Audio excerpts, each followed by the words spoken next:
Kizilbash or Qizilbash, Ottoman Turkish for crimson, red heads, sometimes also Qizilbash or Qizilbash, is the label given to a wide variety of Shi'i militant groups, ghulāt, that flourished in Anatolia and Kurdistan from the late 13th century onwards, some of which contributed to the foundation of the Safavid dynasty of Iran. The expression red heads is derived from their distinctive 12-gored crimson headwear, Tāj or tark in Persian, sometimes specifically titled Haydar's crown/Tāj-e Ḥaydar, indicating their adherence to the 12 Imams and to Shaykh Haydar, the spiritual leader, sheikh, of the Safaviyya movement in accordance with the Twelver Shi'ite doctrine of the Imamate. The origin of the Qizilbash, whose name originated from their Sunni Ottoman foes, and who later adopted that name as a mark of pride, can be dated from the 15th century onward, when the spiritual grand master of the movement, Haydar, the head of the Ṣafawiyyah Sufi order, organized his followers into militant troops. Connections between the Qizilbash and other religious groups and secret societies, such as the Mazdaki movement in the Sasanian Empire, or its more radical offspring, the Persian Kuramites, have been suggested. Like the Qizilbash, the latter were an early Shiite ghulāt group and dressed in red, for which they were termed the red-haired ones, Arabic, Mahamira, by medieval sources. In this context, Turkish scholar Abdulbaki Gulpinali sees the Qizilbash as spiritual descendants of the Kuramites. The Qizilbash were a coalition of many different tribes of predominantly, but not exclusively, Turkic-speaking Azerbaijani background, united in their adherence to the Safavid doctrine of Shi'ism. As murids of the Safaviyya sheikhs, Pers, the Qizilbash showed implicit obedience to their leader in his capacity as their Murshid-e-Kamil, supreme spiritual director, and, after the establishment of the kingdom, as their Padshah, king, changing the purely religious murid relationship into a political one. As a consequence, any act of disobedience of the Qizilbash Sufi against the order of the spiritual Grand Master became an act of treason against the king and a crime against the state. Persian, Nasufagari, improper conduct of a Sufi, as was the case in 1614 when Shah Abbasi put to death some Qizilbash. The Qizilbash adhered to heterodox Shia doctrines encouraged by the early Safaviyya sheikhs Haydar and his son Ismail. They regarded their rulers as divine figures, and so were classified as ghulāt extremist by orthodox Ithna Ashari Shias. When Tabriz was taken, there was not a single book on Twelver Shi'ism among the Qizilbash leaders. The book of the well-known Allama al-Hilli was procured in the town library to provide religious guidance to the state. The Shia ulama did not participate in the formation of Safavid religious policies during the early formation of the state. However, later, the ghulāt doctrines were forsaken, and Arab Twelver Shia ulama resident in Lebanon, Iraq, and Bahrain were brought in increasing numbers. Initially the Shia ulama did not voice dissent about the religious stance of the monarch, but during the following century they were able to impose a stricter version of Shia Islam on both the population and the state. Among the Qizilbash, Turkoman tribes from eastern Anatolia and Azerbaijan who had helped Shah Ismail defeat the Akkoyunlu tribe were by far the most important in both number and influence, and the name Qizilbash is usually applied exclusively to them. Some of these greater Turkoman tribes were subdivided into as many as 8 or 9 clans, and included Ustajlu Rumlu Shamlu, the most powerful clan during the reign of Shah Ismail I, Dulkadir, Arabic, Tuel-Kadar, Afshar-Kaj Utakalu. Other tribes, such as the Turkmen, Bahalu, Karamanlu, Warsak, and Bayat, were occasionally listed among these 7 great Uimaks. Some of these names consist of a place name with addition of the Turkish suffix lu, such as Shamlu or Bahalu. Other names are those of old Oghuz tribes such as the Afshar, Dulgadir, or Bayat, as mentioned by the medieval Uighur historian Mahmoud al-Kashgari. The origin of the name Ustajlu, however, is unknown, and possibly indicates a non-Turkic origin of the tribe. The non-Turkic Iranian tribes among the Qizilbash were called Tajiks by the Turkomans and included Talishla tribes Sayku, Karawadar, certain Kurdish tribes, certain Persian families and clans. The rivalry between the Turkic clans and Persian nobles was a major problem in the Safavid kingdom. As V. Ski put it, Friction between these two groups was inevitable, because the Turkomans were no party to the national Persian tradition. Shah Ismail tried to solve the problem by appointing Persian wakils as commanders of Qizilbash tribes. The Turkomans considered this an insult and brought about the death of 3 of the 5 Persians appointed to this office, an act that later inspired the deprivation of the Turkomans by Shah Abbas I. In the 15th century, Erbil was the center of an organization designed to keep the Safavid leadership in close touch with its murids in Azerbaijan, Iraq, Eastern Anatolia, and elsewhere. The organization was controlled through the office of Khalifat al-Khilafai, who appointed representatives, Khalifa, in regions where Safavid propaganda was active. The Khalifa, in turn, had subordinates termed Bira. Their presence in Eastern Anatolia posed a serious threat to the Ottomans, because they encouraged the Shiite population of Asia Minor to revolt against the Sultan. In 1499, Ismail, the young leader of the Safavid order, left Lahajan for Erbil to make his bid for power. By the summer of 1500, 7,000 supporters from the local Turkoman tribes of Anatolia, Syria and Iraq, collectively called Kizilbash by their enemies, rallied to his support. Leading his troops on a punitive campaign against the Shirvanshah, ruler of Shirvan, he sought revenge for the death of his father and his grandfather in Shirvan. After defeating the Shirvanshah Farrukh Yasser, he moved south into Azerbaijan, where his 7,000 Qizilbash warriors defeated a force of 30,000 Akkoyunlu under Elwand Mirza, and conquered Tabriz. This was the beginning of the Safavid state. In the first decade of the 16th century, the Qizilbash expanded Safavid rule over the rest of Persia, as well as Baghdad and Iraq, formerly under Akkoyunlu control. In 1510, Shah Ismail sent a large force of the Qizilbash to Transoxania to support the Timurid ruler Babur in his war against the Uzbeks. The Qizilbash defeated the Uzbeks and secured Samarkand for Babur,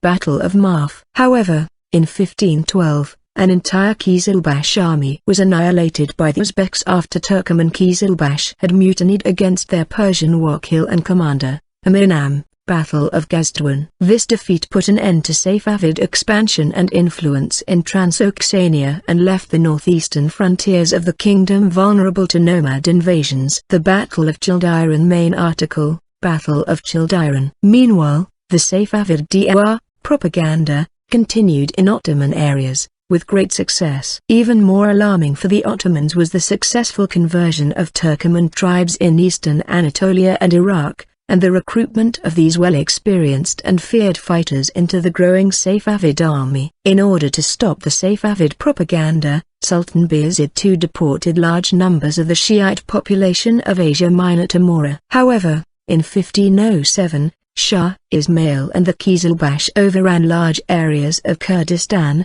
defeating regional Ottoman forces. Only 2 years later, in Central Asia, the Qizilbash defeated the Uzbeks at Merv, killing their leader Muhammad Shaybani and destroying his dynasty. His head was sent to the Ottoman Sultan as a warning. In 1511, an Alevi revolt known as Shahalu uprising broke out in Teak and was brutally suppressed by the Ottomans. 40,000 were massacred on the order of the Sultan. Shah Ismail sought to turn the chaos within the Ottoman Empire to his advantage and invaded Anatolia. The Qizilbash defeated a large Ottoman army under Sinan Pasha. Shocked by this heavy defeat, Sultan Selim I, the new ruler of the empire, decided to invade Persia with a force of 200,000 Ottomans and face the Qizilbash on their own soil. In addition, he ordered the persecution of Shi'ism and the massacre of all its adherents in the Ottoman Empire. On the 20th of August 1514, 1st Rajab 920 AH, the two armies met at Childiran in Azerbaijan. The Ottomans, equipped with both firearms and cannon, were reported to outnumber the Qizilbash as much as 3 to 1. The Qizilbash were heavily defeated. Casualties included many high-ranking Qizilbash emirs as well as 3 influential ulama. The defeat destroyed Shah Ismail's belief in his own invincibility and divine status. It also fundamentally altered the relationship between the Murshid-e Kamil and his murids. The deprivation of the Turkomans. Ismail I tried to reduce the power of the Turkomans by appointing Iranians to the Vakil office. However, The Turkomans did not like having an Iranian to the most powerful office of the Safavid Empire, and kept murdering many Iranians who were appointed to that office. After the death of Ismail, the Turkomans managed to seize power from the Iranians. They were, however, defeated by Tahmasp, the son of Ismail. For almost 10 years after the Battle of Chaldiran, rival Qizilbash factions fought for control of the kingdom. In 1524, 10-year-old Shah Tahmasp, the governor of Herat, succeeded his father Ismail. He was the ward of the powerful Qizilbash Emir Ali Beg Rumlu, titled Dif Sultan, who was the de facto ruler of the Safavid kingdom. However, Tahmasp managed to reassert his authority over the state and over the Qizilbash. During the reign of Shah Tahmasp, the Qizilbash fought a series of wars on two fronts and, with the poor resources available to them, successfully defended their kingdom against the Uzbeks in the east, and against the Ottomans in the west. With the Treaty of Amasya, peace between Safavids and Ottomans remained for the rest of Tahmasp's reign. Intertribal rivalry of the Turkomans, the attempt of Persian nobles to end the Turkoman dominance, and constant succession conflicts went on for another 10 years after Tahmasp's death. This heavily weakened the Safavid state and made the kingdom vulnerable to external enemies. The Ottomans attacked and conquered Azerbaijan. The Uzbeks conquered Khorasan, including Balkh and Herat. In 1588, Shi'bas I came to power. He appointed the governor of Herat and his former guardian and tutor, Ali Qai Khan Shamlu, also known as Haji Ali Kizilbash Mazandarani, the chief of all the armed forces. Later on, events of the past, including the role of the Turkomans in the succession struggles after the death of his father, and the counterbalancing influence of traditional Ithnashari Shia Sayyids, made him determined to end the dominance of the untrustworthy Turkoman chiefs in Persia. In order to weaken the Turkomans, the important militant elite of the Safavid kingdom, Shi'bas raised a standing army from the ranks of the Ghilman, who were usually ethnic Armenians and Georgians. The new army would be loyal to the king personally and not to clan chiefs anymore. The reorganization of the army also ended the independent rule of Turkoman chiefs in the Safavid provinces, and instead centralized the administration of those provinces. Ghilams were appointed to high positions within the royal household, and by the end of Shi'bas' reign, 1/5 of the high-ranking emirs were Ghilams. By 1598, an ethnic Armenian from Georgia had risen to the position of commander-in-chief of all Safavid armed forces. The offices of Wakil and Emir al-Amar fell in disuse and were replaced by the office of a Sepahsalar, Persian, master of the army, commander-in-chief of all armed forces, Turkoman and non-Turkoman, and usually held by a Persian, Tajik, noble.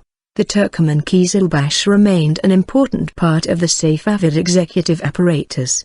The Afshar and Qajar rulers of Persia who succeeded the Safavids, stemmed from a Kizilbash background. Many other Kizilbash, Turkoman and non-Turkoman, were settled in eastern cities such as Kabul and Kandahar during the conquests of Nadir Shah, and remained there as consultants to the new Afghan crown after the Shah's death. Others joined the Mughal emperors of India and became one of the most influential groups of the Mughal court until the British conquest of India. Qizilbash in the Mughal Empire. The first Mughal emperor Babur is known to have attained battalions of elite Qizilbash during the Battle of Gazduan. They then served during the Battle of Panipat, 1526. And particularly during the Battle of Kanwar, where the Mughal Empire won a decisive victory against armed Rajputs led by Rana Sanga. In the year 1556, Qizilbash troopers are known to have served victoriously under the command of the teenage Mughal Emperor Akbar during the Second Battle of Panipat against armed Rajputs led by Humayun. Nadir Shah had reintroduced elite Qizilbash troopers into the Mughal Empire after the Battle of Karnal.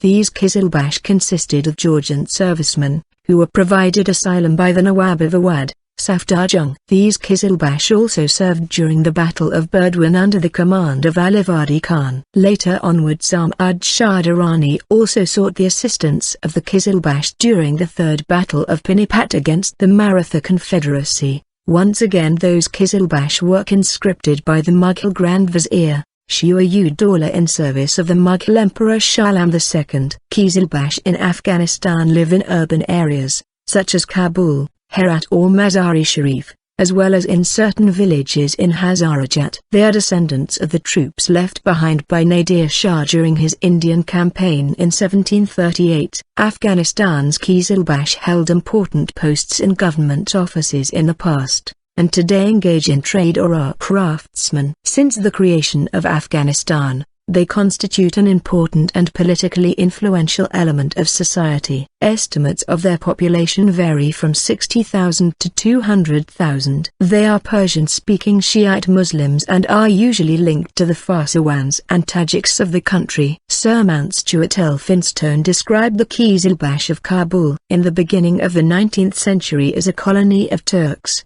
who spoke Persian, and among themselves Turkish. Described as learned, affluent, and influential, they appear to have abandoned their native Turkish language in favor of Persian, and became in fact Persianized Turks. Lady Florentia Sale, wife of Sir Robert Henry Sale, and Vincent Eyre, both companions of Sir Mountstuart Elphinstone, described the Qizilbash of Afghanistan also as Persians, of Persian descent. The influence of the Qizilbash in the government created resentment among the ruling Pashtun clans, especially after the Qizilbash openly allied themselves with the British during the First Anglo-Afghan War, 1839–1842. During Abdur-Rahman Khan's massacre of the Shiite minorities in Afghanistan, the Qizilbash were declared enemies of the state and were persecuted and hunted by the government and by the Sunni majority. Turkey. Some contemporary Alevi and Bektashi-leaning religious or ethnic minorities in Anatolia are referred to, pejoratively, as Qizilbash. It has been reported that, among the Ottoman Turks, Qizilbash has become something of a derogatory term and can be applied to groups that aren't necessarily associated with the Qizilbash of Central Asia. The Bektashi in Turkey are often referred to as Qizilbashi,